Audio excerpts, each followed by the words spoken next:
Hello my dear student, myself GK Misra and welcome back in Vidya classes of biology। आज हम लोग जैसे कि पिछले क्लास में हम लोगों ने पढ़ा था मेथड्स ऑफ असेक्सुअल रिप्रोडक्शन हम लोग का चल रहा था। मेथड्स ऑफ असेक्सुअल रिप्रोडक्शन लिखेंगे मेथड्स ऑफ असेक्सुअल रिप्रोडक्शन। अब मेथड्स ऑफ असेक्सुअल रिप्रोडक्शन का मतलब होता है अलैंगिक जनन की विधियां। और अलैंगिक जनन की विधियां इसमें हम लोग को पढ़ना है कि कोई भी जीव एनिमल्स ऑर्गेनिज्म अपने संतान की उत्पत्ति कैसे करते हैं, ठीक है, अलैंगिक जनन के द्वारा, यानी कि असेक्सुअल रिप्रोडक्शन के द्वारा। तो अब आइए सबसे पहले इसमें हम लोग मेथड्स ऑफ असेक्सुअल रिप्रोडक्शन में सबसे पहला पॉइंट जैसे कि हमने आपको बताया था फ्यूजन के बारे में। सबसे फ्यूजन का मतलब होता है बाबू खंडन। मैंने आपको बताया था कि इसमें दो तरह से होता है। जैसे कि मान लीजिए कि कोई भी बॉडी जो है, या तो ये बॉडी दो बराबर भागों में टूट जाती है या फिर यही बॉडी दो से अधिक भागों में टूटती है। तो अगर मान लीजिए कि ये दो बराबर भागों में टूट रहा हो, अगर ये दो बराबर भागों में टूटेगा तब इसको हम लोग क्या बोलेंगे, बाइनरी फ्यूजन कहेंगे। अगर यही बॉडी मान लीजिए कि कई सारे अलग अलग भागों में टूट जाए तो इसको हम लोग मल्टीपल फ्यूजन कहेंगे। यानी फ्यूजन के दो प्रकार होते हैं, मैंने आपको बताया था। एक का नाम हो जाएगा आपका बाइनरी फ्यूजन और दूसरे का नाम आपको मैंने बताया था मल्टीपल फ्यूजन के बारे में, मल्टीपल फ्यूजन। और मल्टीपल फ्यूजन मीन्स होता है बाबू बहुखंडन। बाइनरी फ्यूजन का हिंदी लिख लेंगे द्विखंडन। बाइनरी फ्यूजन का हिंदी लिखिए द्विखंडन। और मल्टीपल फ्यूजन का हिंदी लिख लेंगे बहुखंडन। इसका मतलब होता है बहुखंडन। और बहुखंडन का मतलब हुआ कि जब कोई भी जीव का शरीर, किसी भी एनिमल का शरीर जब अलग अलग कई सारे खंडों में दो से अधिक भागों में टूटे तो उसको हम लोग मल्टीपल फ्यूजन यानी कि बहुखंडन कहते हैं। तो पिछले क्लासों में हमने आपको बताया था कि ये कितने भागों में टूटता है, तो मोर देन टू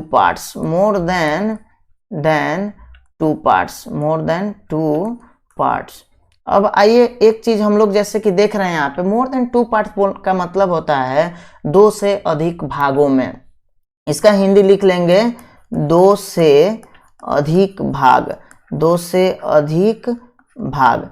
तो अगर मान लीजिए कोई भी जीव दो से अधिक भागों में टूटता है बाबू, तब उसको हम लोग बहुखंडन कहते हैं। और जब कोई भी जीव टू इक्वल पार्ट्स में टूट जाए, यहाँ हो जाएगा टू इक्वल पार्ट्स। और जब दो बराबर भागों में ये टूटता है तब इसे हम बोलते हैं द्विखंडन। यानी अब ये द्विखंडन और बहुखंडन शायद उम्मीद करते हैं कि आपको समझ में आ गया होगा।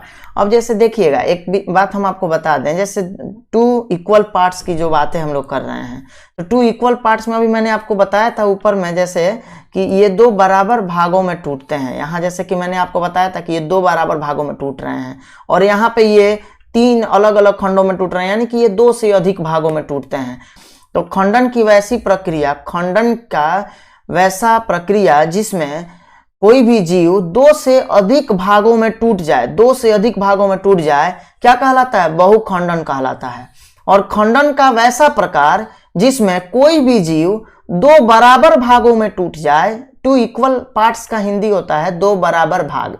तो दो बराबर भागों में टूट जाए और प्रत्येक टूटे हुए भाग विकसित होकर नए संतान का रूप धारण कर ले, द्विखंडन कहलाता है। आया समझ में? तो फ्यूजन दो प्रकार के होते हैं, बाइनरी फ्यूजन और मल्टीपल फ्यूजन। आया समझ में? अमीबा में ये खंडन होता है, हमने आपको एग्जाम्पल भी लिखवाया था खंडन का। किसमें होगा जी? तो ये अमीबा में होता है, AMOEBA अमीबा। उसके बाद मैंने आपको बताया था पैरामेशियम, ये पैरामेशियम में भी होता है। फिर उसके बाद मैंने बताया था यूग्लिना में भी होता है। फिर से ये बैक्टीरिया में भी होता है, बैक्टीरिया। फिर से ये आपके बैक्टीरिया के बाद ये स्पोरोजोइट में भी होता है, ठीक है ना। और स्पोरोजोइट के बाद ये जैसे कि प्लाज्मोडियम में भी होता है, प्लाज्मोडियम में भी होता है, ठीक है। फिर उसके बाद मैंने आपको एक एग्जाम्पल दिया था इकोलाई के बारे में। इकोलाई एक तरह का क्या होता है, जीवाणु है, ये भी एक तरह का बैक्टीरिया ही है जिसका फुल नाम होता है, इस इकोलाई का पूरा नाम होता है बाबू, इस इकोलाई का पूरा नाम है इशरेशिया कोलाई। तो याद रखेंगे, ये पहले भी आपको बताया जा चुका है। चलिए अब यहाँ पे अब हम लोग एक चीज़ समझ लेते हैं, जैसे कि हमने आपको पूरा का पूरा ये एग्जाम्पल जो यहाँ पे दिया है बाबू, ये जो एग्जाम्पल आप लोग देख रहे हैं ना, ये सब के सब एग्जाम्पल जैसे E coli, amoeba, paramecium, Euglena, bacteria, sporozoite और प्लाज्मोडियम, ये खंडन के एग्जाम्पल हैं, ठीक है। अब हम आपको बताएं अभी कि खंडन दो प्रकार के होते हैं। तो खंडन जो दो प्रकार के हैं, इसमें कौन कौन सा टाइप का दो प्रकार का खंडन होगा, तो देख लीजिए। इकोलाई से लेकर बैक्टीरिया तक, ये इकोलाई से लेकर बैक्टीरिया तक ये क्या है, तो ये इसका ये हो जाएगा बाइनरी फिजन। इसको हम लोग बोल देंगे बाइनरी फिजन, बाइनरी फिजन। तो ये हो गया आपका बाइनरी फिजन हो गया। बाइनरी फिजन का मतलब होता है क्या, द्विखंडन, ये द्विखंडन का उदाहरण हो गया। और यहाँ जैसे कि आप लोग देख रहे हैं जो स्पोरोजोइट और प्लाज्मोडियम, ये जो होता है आपका ये मल्टीपल फिजन होता है, ये मल्टीपल फिजन में आ जाएगा, ये multiple fission, MULTIPLE multiple fission. और मल्टीपल फिजन का मतलब होता है बाबू बहुखंडन, ठीक है, याद रखिएगा। तो बहुखंडन का यहाँ पे आपको दो एग्जाम्पल बताया गया। बहुखंडन का आपको दो एग्जाम्पल बताए हैं, एक स्पोरोजोइट और दूसरा है आपको प्लाज्मोडियम। और उसके बाद जैसे कि यहाँ हम आपको बता रहे हैं, ये बैक्टीरिया देखे आपने, यूग्लिना देखा आपने, पैरामीशियम देखा, अमीबा देखा और इकोलाई देखा। ये जो 5 एग्जाम्पल है ये सब आपके बाइनरी फिजन के हो गए। बट एक बात जान लीजिए और कि हम आपको बताए थे अमीबा जो होता है ना, अमीबा ये मल्टीपल फिजन भी करता है, मल्टीपल फिजन भी होगा, ठीक है। तो याद रखिएगा ये बाइनरी फिजन भी करता है और मल्टीपल फिजन भी करता है। मल्टीपल फिजन का मतलब तो आप लोग जानते ही हैं क्या होता है, मल्टीपल फिजन का मतलब होता है बहुखंडन। अब हम लोग दूसरा यहाँ पे पॉइंट देख रहे हैं, दूसरा पॉइंट है हमारा क्या, तो ये है आपका बॉडिंग, BUDDING, बॉडिंग। बॉडिंग का मतलब होता है बाबू मुकुलन, बॉडिंग का हिंदी लिख लेंगे मुकुलन। और मुकुलन का मतलब होता है ना कि जैसे कि हम आपको एक बात पहले बता दें, जैसे मान लीजिए कि कोई बॉडी हुआ, हम लोगों ने यहाँ पे कोई एक ऑर्गेनिज्म का शरीर देख रहे हैं, ये मान लीजिए कि कोई बॉडी है, ठीक है, किसी भी जीव का शरीर है। इस शरीर में एक छोटा सा यहाँ पे बॉड निकल गया, इसको ये जो छोटा सा पार्ट यहाँ आपको दिख रहा है ना, इस पार्ट को हम लोग क्या बोलते हैं, बॉड बोलते हैं, बॉड। और बॉड का मतलब होता है मुकुल, ठीक है, यानी कि एक छोटा सा यहाँ पे मुकुल का निर्माण हुआ है। ये छोटा सा जो मुकुल का निर्माण हुआ है, BUD, बॉड का जो निर्माण हुआ है, ये बॉड धीरे धीरे अब क्या करेगा, इनका बॉडी जैसे जैसे ग्रो करते जाएगा, इनका बॉडी जैसे देखिए जैसे जैसे इनका शरीर ग्रो करेगा वैसे वैसे इनका बॉड भी ग्रो करेगा, ठीक है, वैसे वैसे इनका बॉड भी ग्रो करेगा। एक समय अब आएगा कि ये इनका शरीर भी पूरे तरह से मैच्योर हो जाएगा और ये बॉड भी पूरे तरह से मैच्योर हो जाएगा। एक चीज़ याद रखिएगा, ये जो बॉड आप यहाँ पे देख रहे हैं ना, ये जो बॉड आपको दिख रहा है, ये बॉड जो दिख रहा है, ये बॉड कभी भी इस बॉडी से बड़ा नहीं हो सकता है, पेरेंटल बॉडी से, यानी कि जनक के शरीर से। जैसे कि ये जनक का शरीर हुआ, तो जनक के शरीर से बॉड जो है ये कभी भी बड़ा नहीं हो सकता है। बात समझ में आ रहा है? ये मुकुल जो है, ये बॉड जो है, जब पूरे तरह से मैच्योर हो जाएगा तो ये बॉड अब यहाँ से हट जाएगा, टूट जाएगा यहाँ से, detach from the parental body या separated from the parental body, यानी कि ये बॉड जनक के शरीर से अब अलग हो जाते हैं। देखिए ये बॉड अलग हो गया, इसको ये नाम क्या है, इसका बॉड है, यानी कि मुकुल है ये। तो मुकुल अब ये जनक के शरीर से अलग हो गया, अब ये मुकुल फिर से डेवलप होके वैसे ही संतान, ये पूरे के पूरे संतान के रूप में विकसित हो गया और बाद में ये फिर मैच्योर होगा और इसमें भी वैसे ही मुकुल का निर्माण होगा। और मुकुल का निर्माण होने के कारण फिर ये ऐसे ही इसमें भी फिर मुकुल का निर्माण होगा और ऐसे ही ये ग्रो करके संतान की उत्पत्ति करेगा। आया समझ में?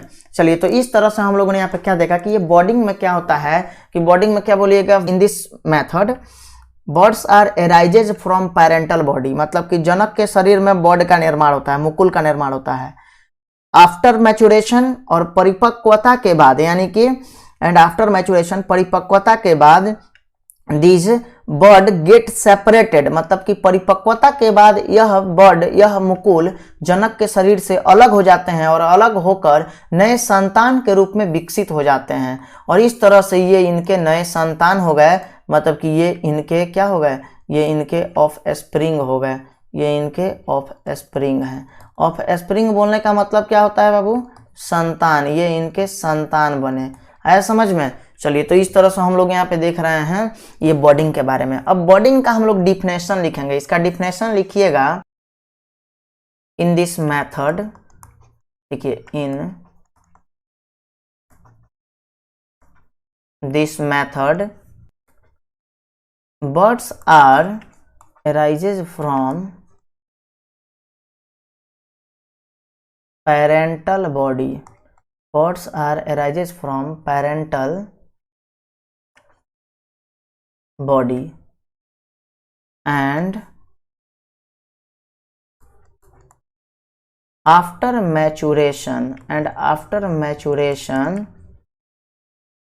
maturation these birds get separate and developed into new offspring are called CALLED लिखा हुआ है, are called बर्डिंग। चलिए, तो इस तरह से हम लोगों ने बर्डिंग के बारे में यहाँ देखा। ये मुकुलन हुआ। मुकुलन क्या होता है, तो अब इसका हिंदी आप लोग लिखेंगे। इन दिस मेथड, मतलब इस विधि में, बर्ड्स का मतलब होता है मुकुल आर एराइजेस मतलब निकलना, फ्रॉम पेरेंटल बॉडी यानी कि जनक के शरीर से, एंड आफ्टर मैचुरेशन का मतलब होता है परिपक्वता के बाद, और परिपक्वता के बाद ये हो जाएगा, और परिपक्वता के बाद this birds gate separate and developed into, gate separate का मतलब होता है अलग हो जाना, ठीक है, separate and developed into new offspring. Offspring का मतलब होता है संतान, और नए संतान के रूप में डेवलप हो जाते हैं यानी विकसित हो जाते हैं, और उसे बर्डिंग कहा जाता है, कॉल्ड बर्डिंग यानी मुकुलन कहा जाता है। तो इसका हिंदी लिखेंगे, इस विधि में जनक के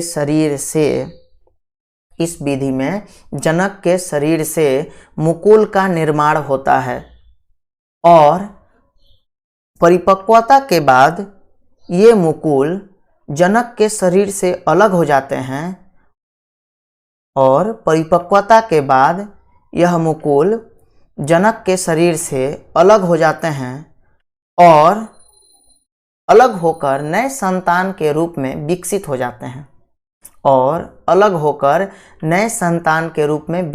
जाते हैं, मुकुलन कहलाता है। चलिए, आया समझ में। अब देखिए, अब हम लोग यहाँ पे कुछ एग्जाम्पल इसका लिखेंगे। अब एग्जाम्पल इसमें कौन कौन सा आएगा, तो देखिए इसमें एग्जाम्पल हो जाएगा आपका, जैसे कि ईस्ट और हाइड्रा में आप लोग जानते हैं, ईस्ट एंड हाइड्रा में ये बर्डिंग होता है, मुकुलन होता है ईस्ट में और हाइड्रा में। ईस्ट का मतलब होता है बाबू खमीर, तो ईस्ट हम लोग बोलते हैं किसको, तो फंजाई को। ये फंजाई होता है, एक तरह का फंजाई है ये, यानी कि यह कवक है। कवक को हम लोग क्या बोलते हैं, कवक को हम लोग ईस्ट कहते हैं। एक कोशिकीय कवक होता है जिसका नाम ईस्ट होता है। ईस्ट एक कोशिकीय यानी कि यूनिसेलुलर कवक होता है। और हाइड्रा, जैसे कि आप लोग देख रहे हैं, हाइड्रा, ईस्ट और हाइड्रा, ठीक है, तो याद रखना है आप लोगों को कि इसमें जैसे कि बर्डिंग किस में होगा, तो ईस्ट में और हाइड्रा में होगा। तो हमने आपको यहाँ पे बता दिया है, जैसे फिगर दिखाकर मैंने आपको बताई है कि फिगर में आप यहाँ देख रहे हैं कि किस तरह से ये बर्डिंग हो रहा है, ठीक है। आया समझ में। अब आगे बढ़ा जाए। चलिए, अब आगे बढ़ते हैं। इस ये फ्रेगमेंटेशन में पढ़ते हैं। अब इसमें आप तीसरा पॉइंट लिखेंगे, तीसरा पॉइंट हो जाएगा इसमें फ्रेगमेंटेशन, यानी फ्रेगमेंटेशन का हिंदी लिख लेंगे विखंडन। फ्रेगमेंटेशन का हिंदी चलिए लिखेंगे विखंडन। और विखंडन क्या होता है, तो एक बात आपको बता दें, जैसे देखिए पहले इसका हम लोग फिगर के द्वारा समझ लेते हैं एक बार। मान लीजिए कि ये जनक का शरीर हुआ। अब ये जनक का शरीर जो हम लोग यहाँ पे देख रहे हैं, अब इसमें एक अब फ्रेगमेंटेड, ये फ्रेगमेंटेड हो जाएंगे, मतलब कि खंडों में, अलग अलग खंडों में ये टूट जाएंगे, अलग अलग खंडों में विभाजित हो जाएंगे, इनकी बॉडी अलग अलग खंडों में टूट जाएगी और प्रत्येक टूटे हुए भाग अलग अलग भागों में ये बंट जाएंगे। जैसे कि हम लोग यहाँ पे क्या देखा कि ये जो बॉडी है अलग अलग पार्ट्स में ये टूट गया और यहाँ से अलग अलग पार्ट में टूटने के बाद इसके प्रत्येक जो टुकड़े होंगे, प्रत्येक टुकड़े भी डेवलप होकर पूरे के पूरे संतान, मतलब अपने जनक के समान संतान को उत्पन्न कर लेंगे। ये जो यहाँ पे आप जो फ्रेगमेंट देखे हैं ना, ये जो टुकड़ा देखे हैं, ये टुकड़ा फिर से डेवलप होकर, ये टुकड़ा फिर से डेवलप होकर पूरा का पूरा संतान का निर्माण कर लेगा। तो ये कहलाता है विखंडन। इसका हिंदी लिख लीजिएगा, विखंडन, विखंडन। ठीक है, विखंडन का मतलब होता है कि इसमें जनक का शरीर किसी कारणों के द्वारा अलग अलग खंडों में टूट जाते हैं और प्रत्येक टूटे हुए भाग विकसित होकर नए संतान को उत्पन्न करते हैं, विखंडन कहलाता है, यानी फ्रेगमेंटेशन कहलाता है। तो अब देखिए, जैसे कि ये छोटे से जो पार्ट आप देख रहे हैं ना, ये जो बॉडी आप छोटा सा देख रहे हैं, ये जो टुकड़ा हुआ है, ये प्रत्येक अलग अलग खंड में जो टूटा हुआ था, तो इसका जो टुकड़ा आप लोग देख रहे हैं, ये प्रत्येक टुकड़ा जो होता है, ये प्रत्येक टूटे हुए भाग जो होते हैं, इससे नए संतान के रूप में ये विकसित हो जाता है और इसका नया संतान, जैसे कि प्रत्येक के द्वारा पूरा का पूरा, वैसे ही इसका नया का नया संतान का डेवलपमेंट हो जाएगा। फिर इसके द्वारा भी पूरे के पूरे संतान का निर्माण हो जाएगा, इसके नए संतान बन जाएंगे जो कि अपने बिल्कुल पेरेंटल बॉडी के समान होते हैं। और हम लोग जानते हैं चूंकि ये अलैंगिक जनन हो रहा है, तो अलैंगिक जनन में जो संतान उत्पन्न होते हैं ना, जो ऑफ स्प्रिंग बनते हैं, यानी कि जो संतान का निर्माण होता है, ये संतान बिल्कुल अपने माता पिता के समान होते हैं। ठीक है, ये संतान अपने माता पिता के क्या होते हैं जी, बिल्कुल समान होते हैं। आपको बता दें जैसे कि ये इसमें जो खंडों में अलग अलग, ये खंडों में जो टूट रहे थे ना, ये अलग अलग खंड में टूटने का कारण क्या है, तो ये स्वाभाविक रूप से टूटते हैं। यानी कि स्वाभाविक रूप बोलने का मतलब क्या हुआ कि ये परिपक्व होंगे और परिपक्व होने के बाद जब ये, यानी कि जब इनका पेरेंटल बॉडी, जैसे कि मान लीजिए कि ये किस में होता है, तो स्पाइरोगाइरा में होता है, यूलोथ्रिक्स में होता है, हाइड्रा में होता है, अमीबा में होता है, स्पंज में होता है। तो यहाँ पे ये जो फ्रेगमेंटेशन हो रहा है, ये फ्रेगमेंटेशन कैसे होगा, तो इनका शरीर जो होता है पहले पूरे तरह से मैच्योर हो जाएगा। जब इनका बॉडी परिपक्व हो जाता है, मैच्योर हो जाता है, तो मैच्योर होने के बाद तब ये टूटता है। आफ्टर मैच्योरेशन मतलब कि परिपक्वता के बाद ही इनका बॉडी अलग अलग खंडों में टूटेगा और प्रत्येक टूटे हुए भाग नए संतान के रूप में विकसित हो गए और इस तरह से ये इनके पूरे के पूरे क्या बन गए, ये पूरे के पूरे इनके संतान बन गए, ये संतान बने। ठीक है, और हम लोग जानते हैं कि अलैंगिक जनन में जो संतान उत्पन्न होते हैं वो अपने माता पिता के बिल्कुल समान होते हैं, तो ये अपने माता पिता के बिल्कुल समान भी होंगे। ठीक है, चलिए आया समझ में। अब यहाँ पे हम लोग इसका कुछ इसके डिफिनेशन को लिख लेते हैं। फ्रेगमेंटेशन का डिफिनेशन लिखेंगे, फ्रेगमेंटेशन क्या है, तो अब इसमें डिफिनेशन लिखिए। चलिए अब इसमें लिखना है हम लोगों को फ्रेगमेंटेशन के बारे में। क्या होता है जी फ्रेगमेंटेशन, तो फ्रेगमेंटेशन होता है जैसे कि, चलिए अब इसमें लिखेंगे इन this method, in this method parental body is divided into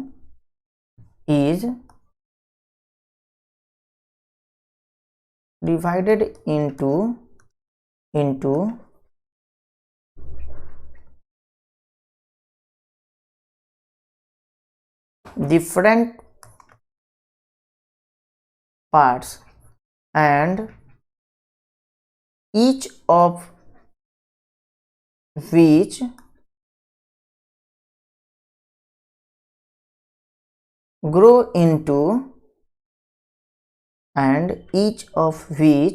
grow into new offsprings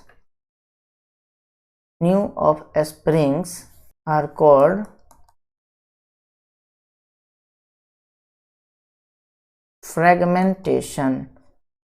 fragmentation.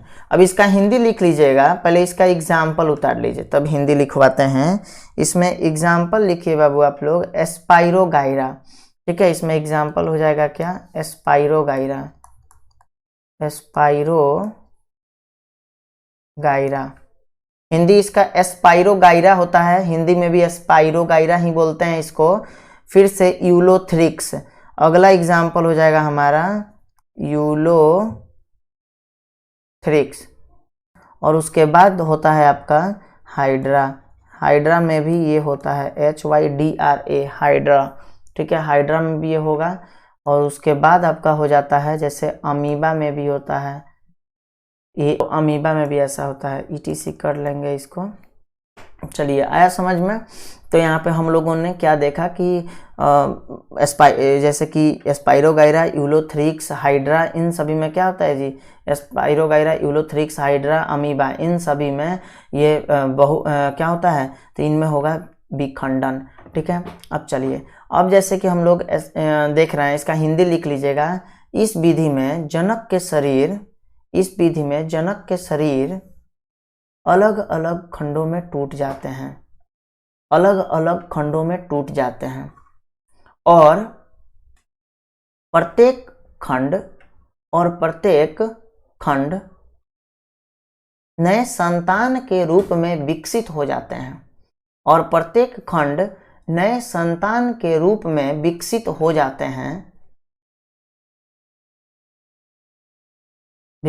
जाते हैं, विखंडन कहलाते हैं। हो जाएगा। चलिए अब हम लोग spirogyra, ulothrix, hydra, amoeba, etcetera, ETC, बस ये इतना एग्जाम्पल काफ़ी है जो NCERT का एग्जाम्पल है।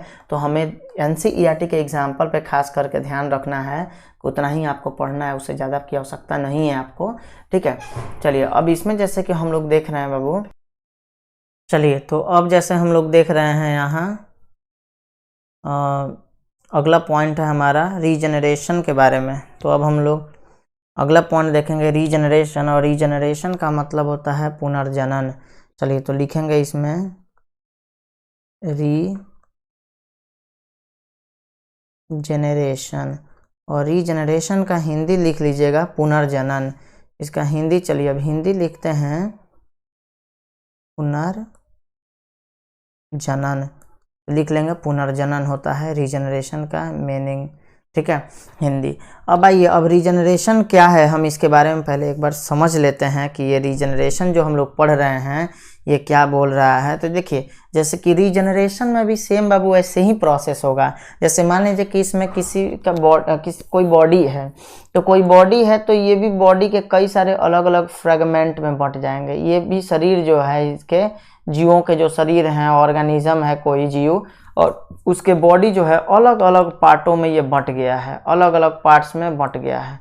और इसके प्रत्येक जो टुकड़े में ये जो बंट रहा है, प्रत्येक टुकड़ा जो अलग अलग टूट कर ये बंटा हुआ है, प्रत्येक टुकड़ा फिर से ये डेवलप होकर यहाँ पे फिर से ये डेवलप हो जाएगा। और डेवलप होकर, डेवलप का मतलब होता है विकसित होना, DEVELOP यहाँ पे लिखा हुआ है। डेवलप होकर ये पूरे के पूरे संतान का निर्माण करेगा, यानी कि ऑफस्प्रिंग के रूप में विकसित हो जाएगा।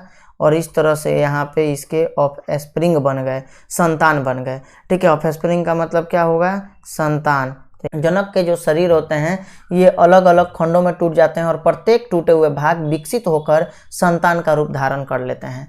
तो एक बात आप बताइए, जैसे ये फ्रेगमेंटेशन, तो फ्रेगमेंटेशन में जिस तरह की प्रक्रिया हो रही है वो सेम प्रक्रिया है रीजनरेशन का। तो फिर इन दोनों में क्या डिफरेंस है, तो एक ही डिफरेंस है, बस सिर्फ याद रखिएगा कि इसमें ये जो बॉडी टूटता है ना, यहाँ जो बॉडी डिवाइड हो रही है, ये जो बॉडी टूट रहा है ये किसके कारण टूट रहा है, तो ये ड्यू टू इंजरी, ठीक है। ये ड्यू टू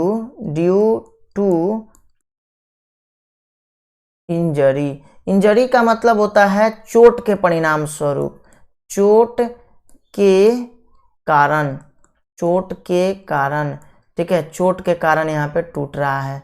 तो याद रखेंगे ये क्यों टूट रहा है यहाँ पे बॉडी, तो ये चोट के कारण टूट रहा है। इसका कहने का मतलब ये हुआ कि जब मान लीजिए कि कोई भी जीव का शरीर चोट के परिणाम स्वरूप अगर टूटता है, देखिए ये अगर जनक का शरीर चोट के परिणाम स्वरूप अगर टूटता है, तब हम उसको बोलते हैं पुनर्जनन। तब उसको हम लोग क्या बोलेंगे, पुनर्जनन बोलेंगे, ठीक है ना। तो ये हो गया यहाँ पे पुनर्जनन। अब आइए, अब जैसे अब इसके डिफिनेशन को हम लोग लिखते हैं। जैसे आप लोग एक चीज़ जानते होइएगा इसमें बाबू कि लिजार्ड के बारे में तो आप लोग जानते हैं, LIZARD, लिजार्ड। लिजार्ड का मतलब होता है छिपकली।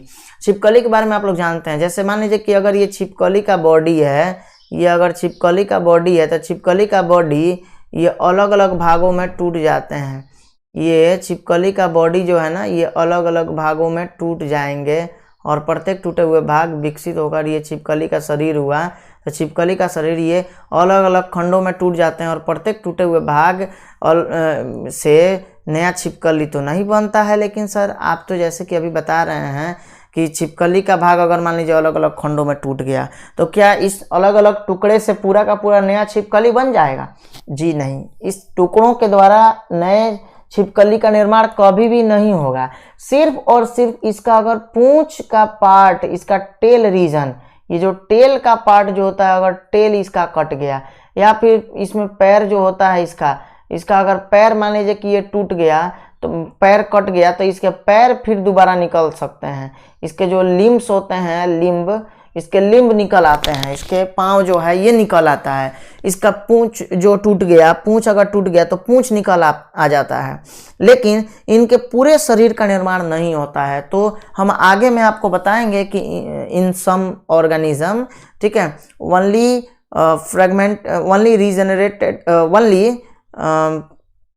फ्रेगमेंटेड पार्ट आर रीजनरेट, मतलब केवल टूटे हुए भाग ही रीजनरेट होते हैं। कुछ जीवों में सिर्फ और सिर्फ टूटे हुए भाग ही वापस आते हैं, ठीक है। उस टूटे हुए भाग से अगर सोचा जाए जैसे कि पूंछ टूट गया और पूंछ के टूटने से पूरा छिपकली का निर्माण हो जाए, ऐसा नहीं होगा इसमें, ठीक है। लेकिन कुछ जीवों जैसे कि प्लेनेरिया का नाम आप लोग सुने होइएगा, तो प्लेनेरिया जो होता है इसमें अगर इनका बॉडी पूरा का पूरा टूट गया तो भी ये फिर से निकल आता है। इसके पूरे के पूरे पार्ट जितना भागों में टूटेगा उतने नए संतान उत्पन्न होंगे। बट ऐसे लिजार्ड में नहीं होता है। सभी जीवों में एक समान नहीं होगा रीजनरेशन। चलिए, तो अब ये हम यहाँ से डिलीट करते हैं, इस सभी को हटाते हैं और उसके बाद हम लोग अगला पॉइंट अपना समझेंगे, ठीक है। तो अब आ जाइए, हम यहाँ देख रहे हैं जैसे अब रीजनरेशन का डिफिनेशन लिख लीजिए। रीजनरेशन का डिफिनेशन क्या होगा? इन this method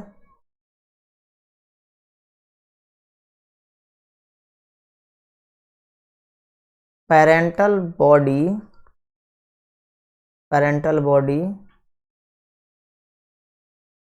is divided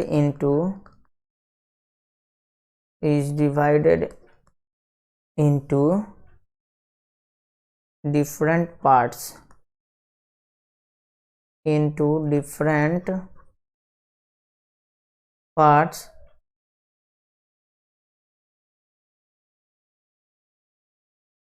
is a resultant of injury, ठीक है। चलिए, तो इंजरी यानी कि चोट के परिणाम, हमने क्या बोला? In this method parental body is divided into different parts as a resultant of injury, ठीक है। एंड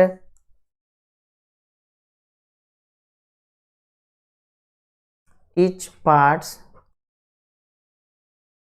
grow into new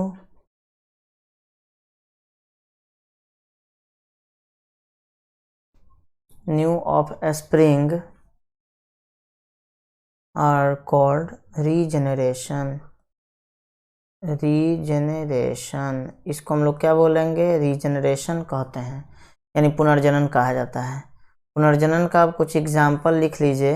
पुनर्जनन का एग्जाम्पल लिखेंगे, जैसे देखिए एग्जाम्पल में कौन कौन आ जाएगा? तो एग्जाम्पल हो जाएगा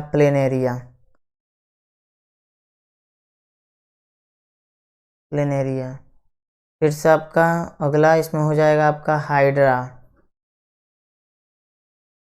उसके बाद हो जाएगा स्पंज में भी होता है स्पंज, ठीक है। ये स्पंज है,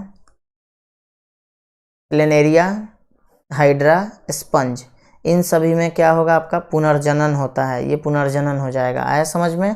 चलिए अब हम एक पॉइंट यहाँ पे जैसे कि नोट पॉइंट करके लिखेंगे, नोट पॉइंट करके लिखिए। पहले इसका हिंदी उतार लीजिए, उसके बाद नोट पॉइंट करके लिखिएगा। पहले हिंदी इसका लिखिए, लिखेंगे इसका हिंदी। इस विधि में देखिए, इस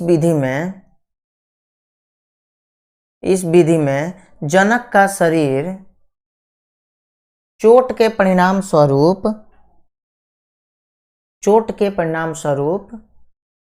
कई भागों में टूट जाते हैं। चोट के परिणाम स्वरूप कई भागों में टूट जाते हैं और प्रत्येक भाग कौन से भाग? टूटे हुए भाग। और प्रत्येक भाग नए संतान के रूप में विकसित हो जाते हों, और प्रत्येक भाग नए संतान के रूप में विकसित हो जाते हों, रीजनरेशन कहलाता है, यानी पुनर्जनन कहलाता है।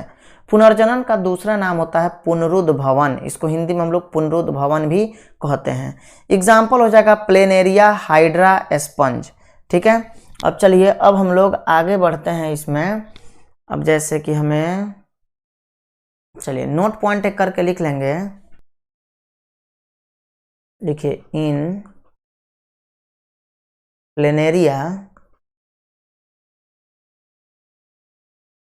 मैक्सिमम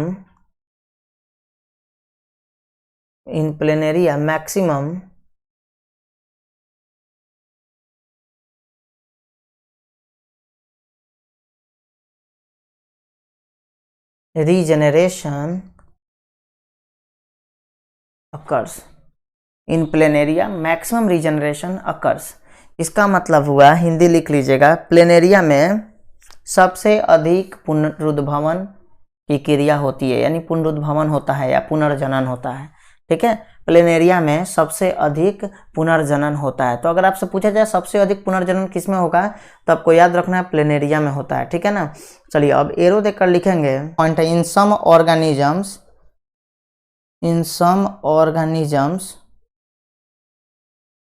ओनली lost parts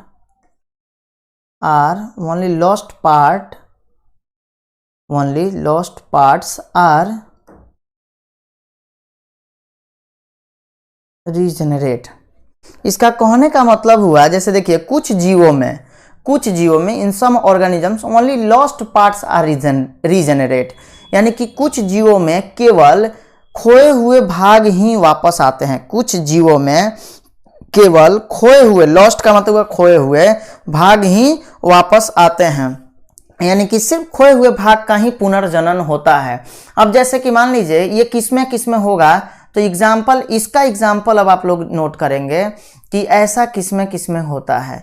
तो इसमें जैसे कि प्लेनेरिया में नहीं होगा। प्लेनेरिया में तो पूरा का पूरा इसमें सबसे मैक्सिमम रीजनरेशन होता है, यानी पूरा का पूरा पुनरुद्भवन की क्रिया यानी पुनर्जनन की क्रिया प्लेनेरिया में ही होता है। प्लेनेरिया का पूरा बॉडी निकल सकता है एक छोटे से, अगर जितने भागों में ये टूटेगा उतने नए नए प्लेनेरिया का नए संतान उत्पन्न हो जाएंगे। ठीक है, लेकिन ये हम लोग अभी देख रहे हैं, जैसे कि लिजार्ड के बारे में आप लोग जानते हैं। लिजार्ड यानी छिपकली, हिंदी इसका छिपकली होता है। छिपकली में केवल खोए हुए भाग ही वापस आते हैं। ठीक है, उसी तरह जैसे कि हम लोग स्टार फिश की अगर बात करें, स्टार फिश तारा मछली की, तो तारा मछली में भी ऐसे ही होता है। क्रैब की अगर हम लोग बात करें, क्रैब मीन्स होता है केकड़ा, इसका हिंदी लिख लेंगे केकड़ा। तो केकड़ों में भी ऐसे ही प्रक्रियाएं होती है।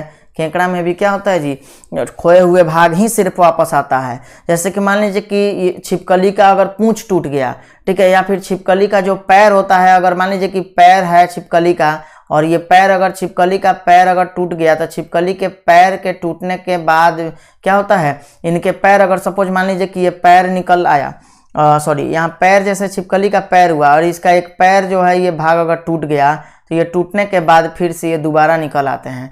या फिर अगर मान लीजिए कि यहाँ से ये पार्ट टूट गया, तो यहाँ से भी अगर ब्रेक कर जाता है, टूट जाता है, तो टूटने के बाद ये फिर से पुनः निकल आते हैं। वैसे ही जैसे कि हम लोग स्टार फिश में देख रहे हैं, अब ये सेकंड नंबर जैसे स्टार फिश के बारे में हम लोग देख रहे हैं, तो स्टार फिश में भी बाबू ऐसे ही होता है। जैसे कि मान लीजिए कि ये हुआ स्टार फिश, ठीक है। ये है आपका स्टार फिश जैसे कि हुआ।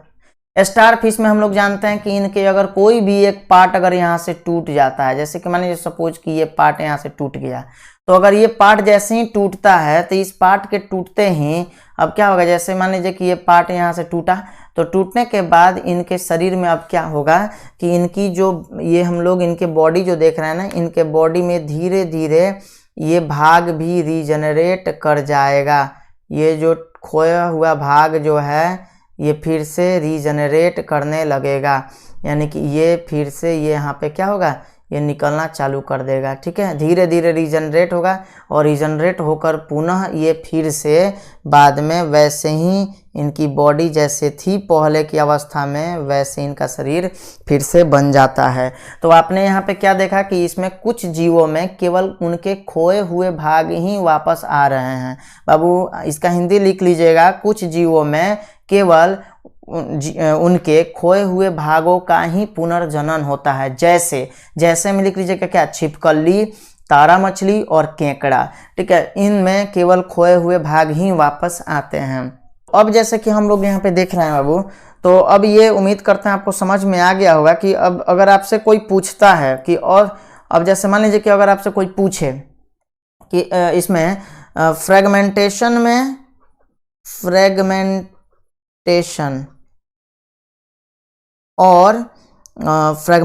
में और रीजनरेशन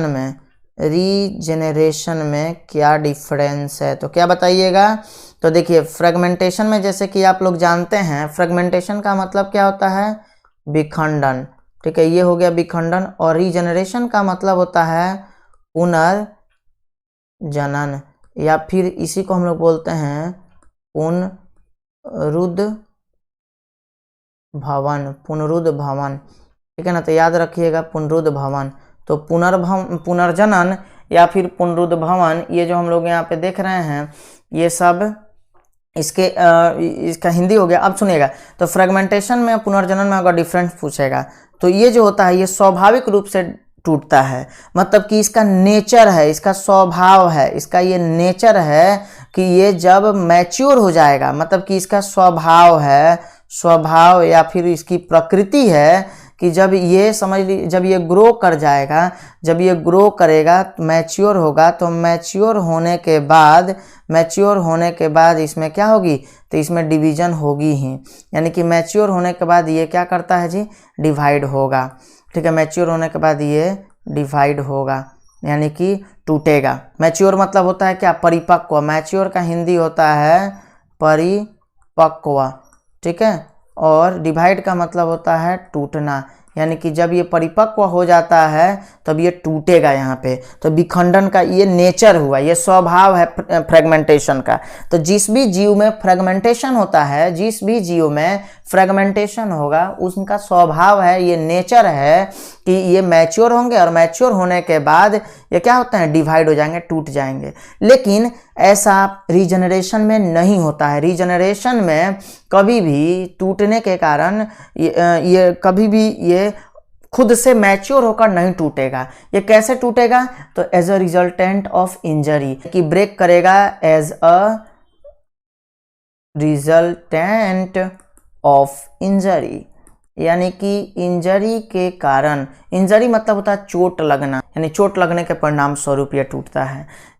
समझ में आया क्या।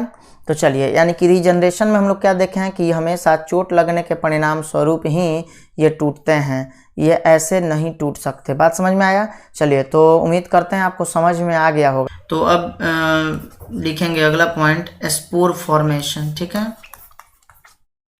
स्पोर फॉर्मेशन, और स्पोर फॉर्मेशन का हिंदी होता है बीजाणु जनन।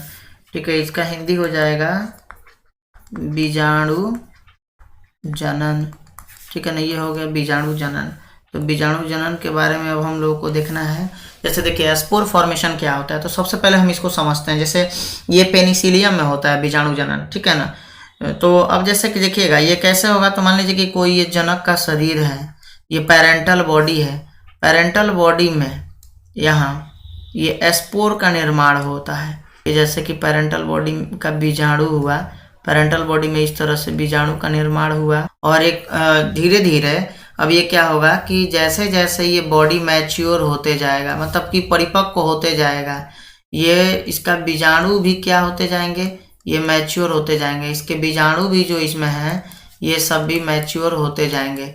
और एक समय ऐसा आएगा कि आफ्टर मैचुरेशन, अब ये जो आप लोग यहाँ पे बीजाणु जो देख रहे हैं ना, ये जो स्पोर देख रहे हैं, ये स्पोर यहाँ से ये टूटकर हट जाता है जाएगा, ये बीजाणु यहाँ से टूट के अलग हो जाएंगे। ये जो बीजाणु आप जो देखे हैं ये बीजाणु अब अलग हो जाएगा परिपक्वता के बाद। अब इस बीजाणु के द्वारा पैरेंटल बॉडी के समान संतान का निर्माण होगा और इस बीजाणु से पैरेंटल बॉडी के समान संतान की उत्पत्ति हो जाएगी और ये इसका क्या हो गया, ये इसका ऑफ स्प्रिंग हुआ, यानी कि संतान हुआ। तो इस तरह से ये संतान का निर्माण हो गया। तो आप लोग क्या देखें हैं बीजाणु जनन में तो सबसे पहले जनक के शरीर में बीजाणु का निर्माण होता है एंड आफ्टर मैचुरेशन, परिपक्वता के बाद ये जो बीजाणु जो होता है ये जनक के शरीर से अलग हो जाते हैं और जनक के शरीर से अलग होकर नए संतान का रूप धारण कर लेते हैं। डिफिनेशन लिखिए बीजाणु जनन का क्या होता है। बीजाणु जनन तो लिखेंगे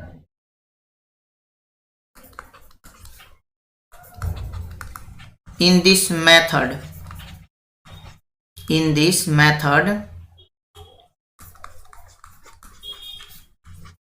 spores are arises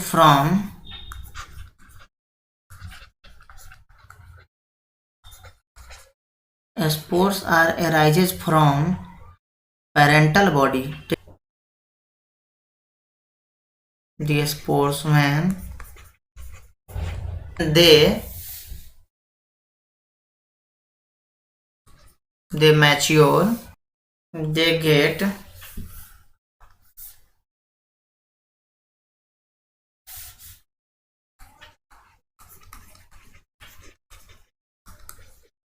separated from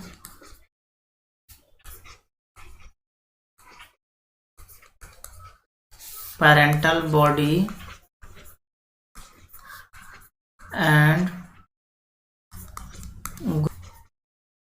form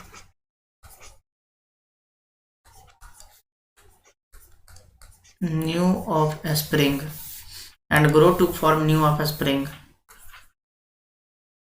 called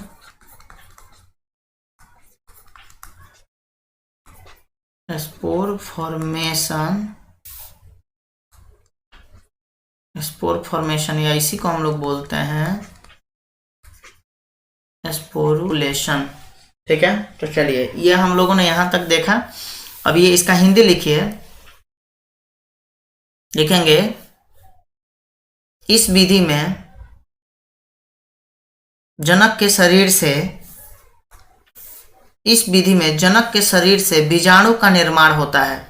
इस विधि में जनक के शरीर से बीजाणु का निर्माण होता है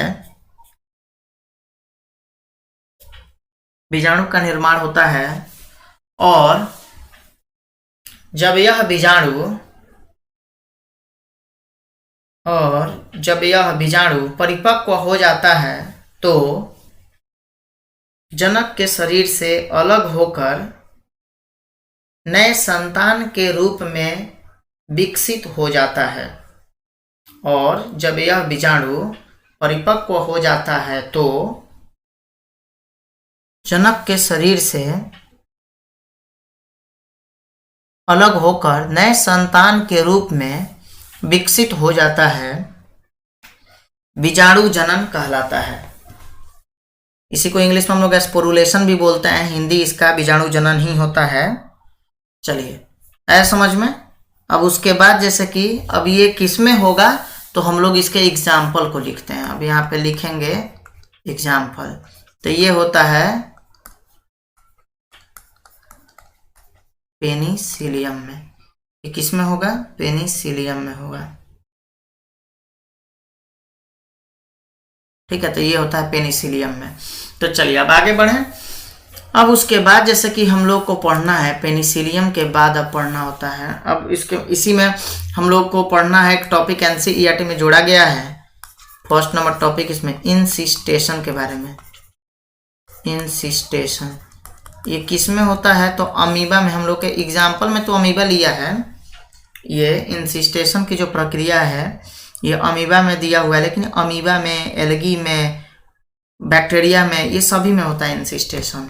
ठीक है, इंसिस्टेशन में क्या होता है तो जरा समझिए। बोला गया है अंडर अनफेवरेबल कंडीशन, मतलब कि विषम परिस्थिति के समय। पहले हम लोग इसको समझ लेते हैं। अंडर अनफेवरेबल कंडीशन, जब अनफेवरेबल कंडीशन जब चल रहा होता है, अनफेवरेबल कंडीशन जब चल रहा होता है, तो अनफेवरेबल कंडीशन में, अनफेवरेबल कंडीशन का मतलब क्या होता है? विषम परिस्थिति। लिख लेंगे विषम परिस्थिति।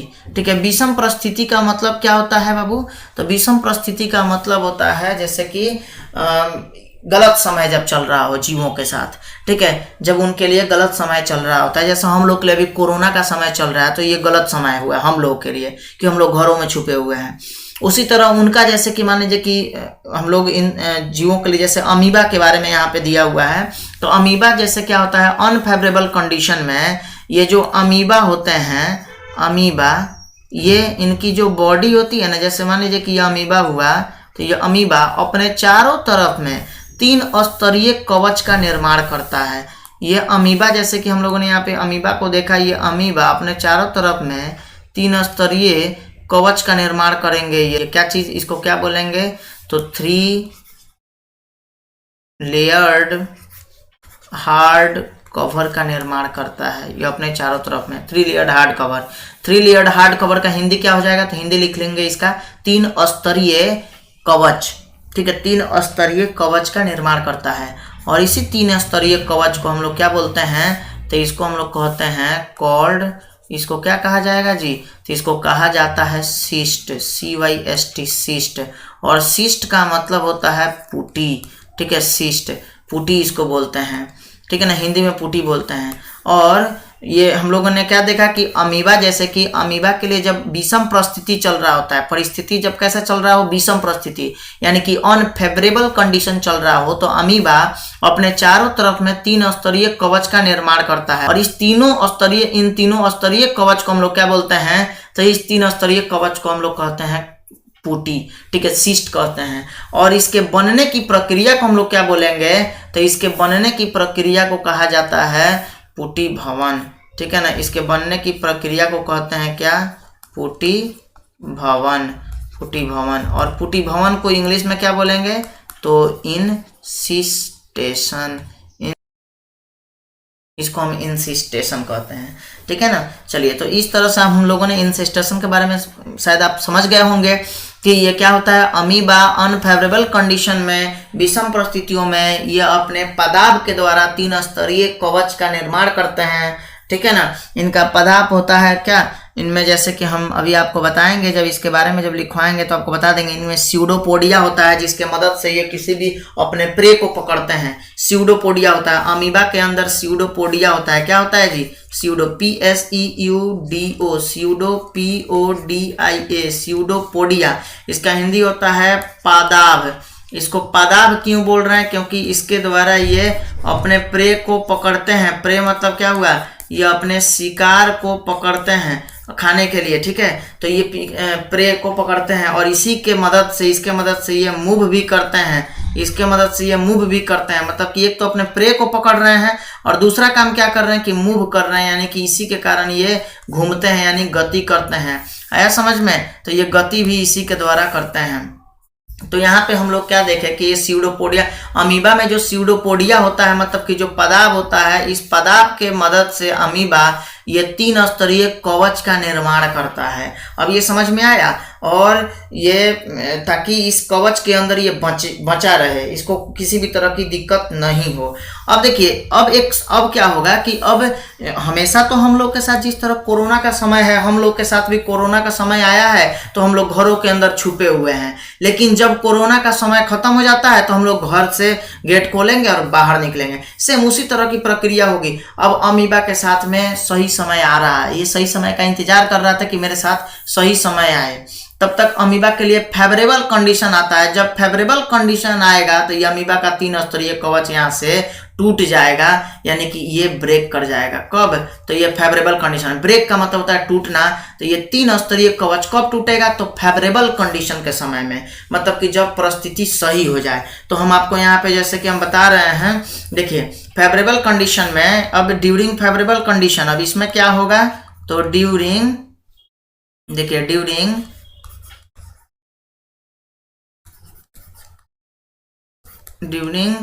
फेवरेबल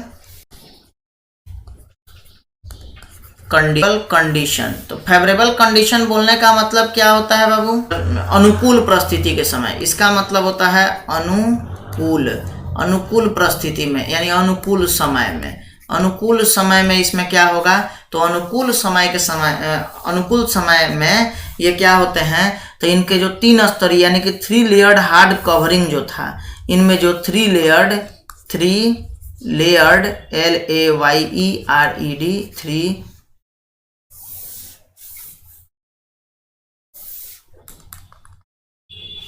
इनमें जो 3 लेयर्ड हार्ड कवरिंग जो होता है, इनका 3 लेयर्ड हार्ड कवर जो होता है ये, यानी कि 3 स्तरीय कवच जो होता है, ये 3 स्तरीय कवच अब क्या हो जाते हैं? यहाँ से ये ब्रस्ट हो जाते हैं, यानी कि टूट जाते हैं। इसमें इनके कवच को टूटते ही इनसे काफ़ी सारे जो माइन्यूट अमीबा होते हैं, माइन्यूट अमीबा, चूंकि लंबे समय तक ये थे तो ये काफ़ी स्पोर का फॉर्मेशन किया होगा उसमें। माइन्यूट अमीबा बोलिए तो, या फिर स्पोर बोलिए, बीजाणु, मतलब कि इनके शरीर के अंदर कई सारे बीजाणु का निर्माण हुआ होगा। तो ये बीजाणु, उसी को माइन्यूट अमीबा बोल रहे हैं। माइन्यूट अमीबा बोलने का मतलब हुआ छोटे छोटे अमीबा। तो छोटे छोटे अमीबा अब क्या होते हैं? तो ये बाहर निकलते हैं, liberated into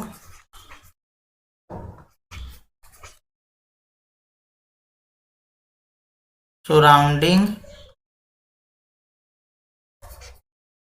medium. Liberated into surrounding medium. Liberated into surrounding medium का मतलब होता है कि ये आसपास में, अपने आसपास में बिखर जाते हैं। लाइब्रेटेड का मतलब होता है बिखर जाना। ये आसपास में बिखर जाते हैं और डेवलप होकर क्या बन जाएंगे? डेवलप होकर ये निर्माण करते हैं किसका? तो कई सारे अमीबाओं का। ठीक है, ये अमीबा का, इससे अमीबा का निर्माण हो गया। यानी कि हम लोग क्या देख रहे हैं यहाँ? तो आप जैसे देखें कि अमीबा के द्वारा, ये देखिए अमीबा के द्वारा, ये अमीबा के बीजाणु के द्वारा अमीबा का निर्माण जो हो रहा है, ये प्रक्रिया क्या कहलाता है? तो ये सब प्रोसेस कहलाता है। इस प्रोसेस को हम लोग बोलते हैं, यानी कि इस प्रक्रिया को बोलते हैं क्या? तो इसको बोलेंगे हम लोग स्पोरुलेशन। ये कहलाता है स्पोरुलेशन। तो ये हुआ आपका बीजाणु जनन, ये स्पोरुलेशन। ये प्रक्रिया बीजाणु जनन भी कहलाता है, बीजाणु जनन भी कहलाता है। समझ में? चलिए, हो जाएगा। अब देखिए, अब उसके बाद हम लोग अब इसके डिफिनेशन को जरा नोट कर लेते हैं। तो अब इसके डिफिनेशन को हम लोग लिखेंगे। डिफिनेशन में जैसे कि इसमें डिफिनेशन कौन आएगा? तो देखिए, अब जैसे हम लोग देख रहे हैं, तो अब ये समझ में आ गया होगा इंसिस्टेशन और स्पोरुलेशन क्या है। अब इंसिस्टेशन और स्पोरुलेशन का अब हम लोग डिफिनेशन को जरा समझ लेते हैं। इंसिस्टेशन, इसका मतलब होता है पुटी भवन। चलिए पुटी भवन लिख लेंगे। अब पुटी भवन में लिखिएगा, ये पुटी भवन क्या होता है? तो सुनिए, इंसिस्टेशन का मतलब होता है जैसे कि under unfavourable condition, under unfavourable condition, under unfavorable condition, amoeba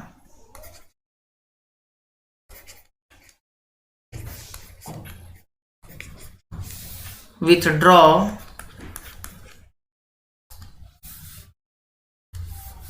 under unfavorable condition amoeba withdraw its pseudopodia PSEUDO pseudo PODIA pseudopodia का मतलब होता है पदाब, ठीक है ना, पदाब होता है इसका मतलब pseudopodia, withdraw its pseudopodia, ठीक है ना, and secretes क्या 3 layered hard covering and secretes 3 layered hard covering, ठीक है, covering called, और उसको क्या कहेंगे, तो इसको कहेंगे cyst, called cyst. This process is called, this whole process is called इंसिस्टेशन. इस पूरे प्रक्रिया को इंसिस्टेशन कहा जाता है, ठीक है ना. चलिए अब आया समझ में. इंसिस्टेशन जो होता है ये तो समझ गए होंगे. अब उसके बाद क्या था, ये तो अंडर अनफेवरेबल कंडीशन में था. जैसे कि इसका हिंदी लिख लीजिएगा, लिखिए विषम परिस्थितियों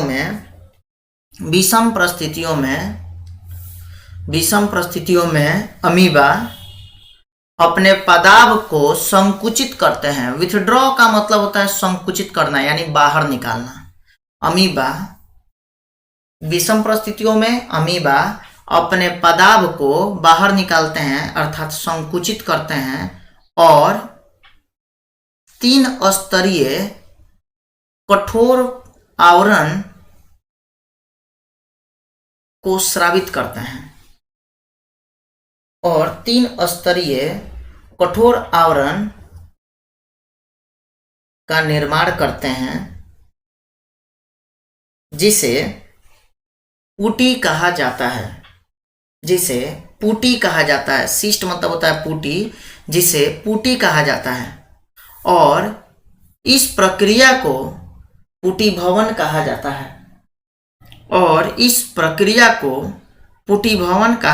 है. ठीक है. चलिए अब दूसरा पॉइंट लिखेंगे. अगला पॉइंट लिखिए इसके बाद का, व्हेन फेवरेबल कंडीशन रिटर्न्स, यानी कि जब फेवरेबल कंडीशन आता है तो लिखिए when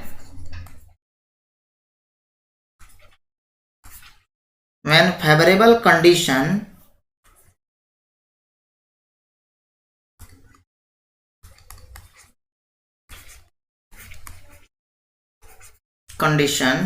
return the insisted amoeba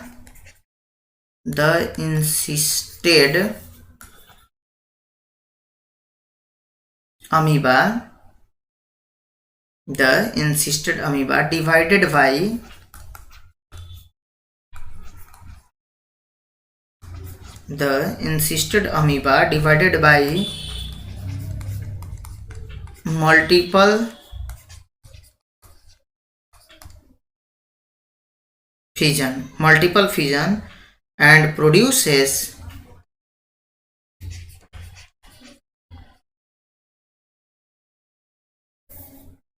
produces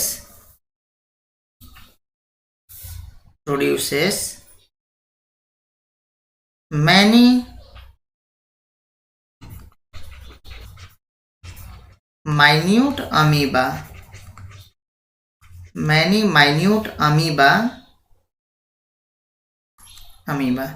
अगला इसमें पॉइंट लिख लीजिए, पैराग्राफ चेंज करके लिखेंगे the cyst wall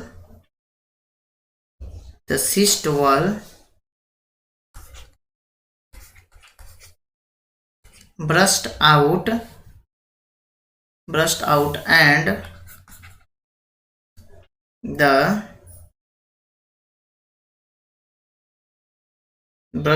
and the spores are liberated are liberated, liberated का मतलब होता है बिखरना, लिख लेंगे लाइब्रेटेड इन,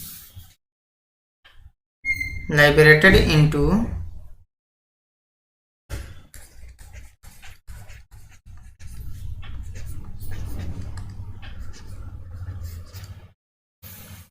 सराउंडिंग, SURROUNDING लिखा हुआ है यहाँ पे, सराउंडिंग मीडियम, सराउंडिंग मीडियम, ठीक है ना, surrounding medium to grow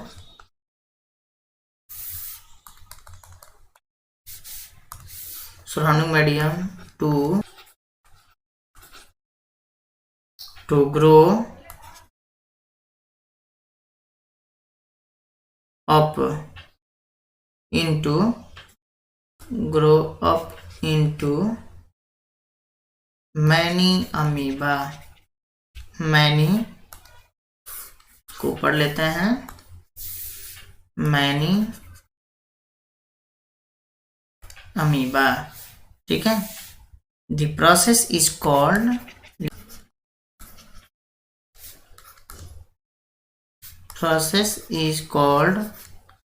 the process is called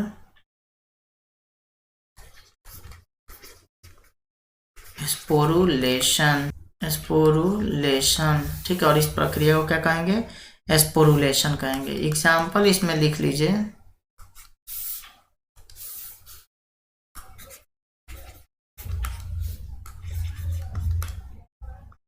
bacteria, comma, algae,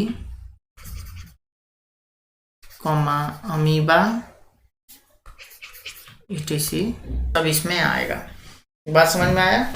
चलिए, बैक्टीरिया यानी होता है, बैक्टीरिया का मतलब क्या होता है जी, जीवाणु होता है, शैवाल और अमीबा।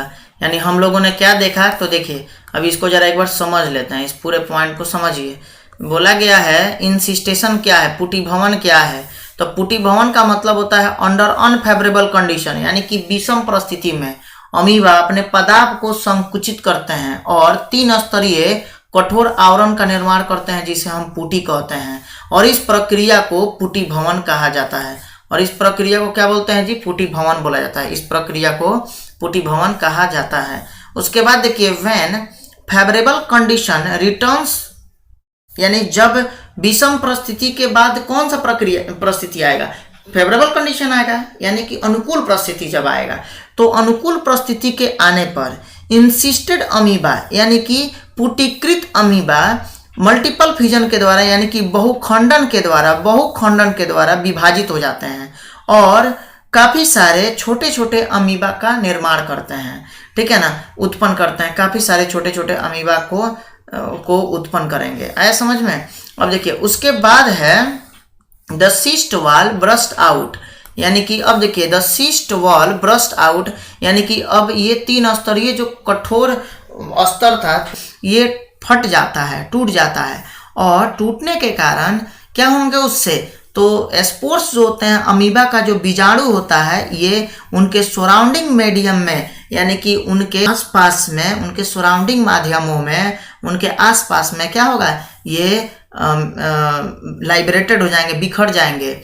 और इनके बिखरने के कारण ये अब यहाँ डेवलप होकर ये जो बिखरे हुए, वहाँ पे जो बिखरे हुए छोटे छोटे अमीबा के जो बीजाणु होते हैं, ये बाद में डेवलप होकर अमीबा का रूप ले लेते हैं। और यह प्रक्रिया बीजाणु जनन कहलाता है। क्योंकि हम बीजाणु जनन जानते हैं पहले से भी कि बीजाणुओं के द्वारा, छोटे छोटे बीजाणुओं के द्वारा, छोटे छोटे अमीबा के बीजाणुओं के द्वारा यहाँ पे पूरे अमीबा का निर्माण हो रहा है, तो इसलिए इसको हम लोग स्पोरुलेशन, बीजाणु जनन कहेंगे। तो ये प्रक्रिया तो यहाँ पे NCERT में दिखा रही है कि सिर्फ अमीबा में होता है, लेकिन ये बैक्टीरिया जीवाणु में भी होता है, एल्गी शैवाल में भी होता है और अमीबा में भी होता है। ETC कर लेंगे इसको, ठीक है ना। तो यहाँ तक आपको ये इंसिस्टेशन के बारे में हमने अभी तक बताया, इंसिस्टेशन और स्पोरुलेशन के बारे में आपको बताया।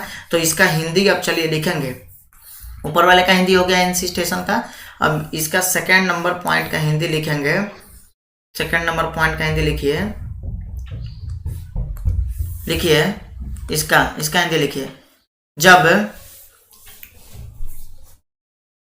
नहीं, ऐसे लिखिए, अनुकूल परिस्थिति के वापस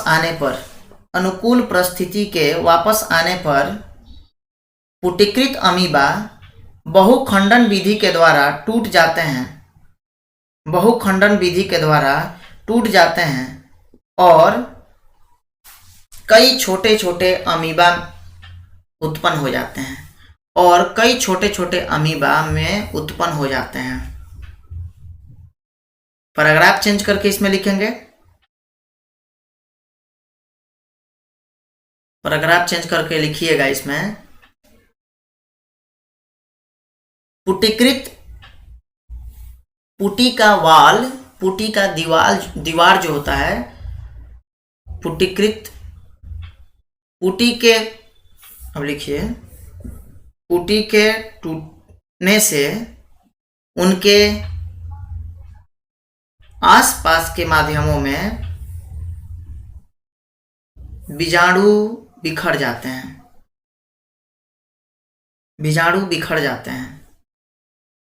और ये बीजाणु विकसित होकर कई सारे अमीबा का रूप धारण कर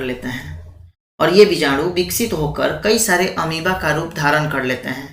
इस प्रक्रिया को बीजाणु जनन कहा जाता है, जैसे जीवाणु, शैवाल, अमीबा etc। हो जाएगा। चलिए, तो यहाँ तक का हम लोगों ने देखा, ये पूरा का पूरा हमारा टॉपिक अब खत्म हो गया।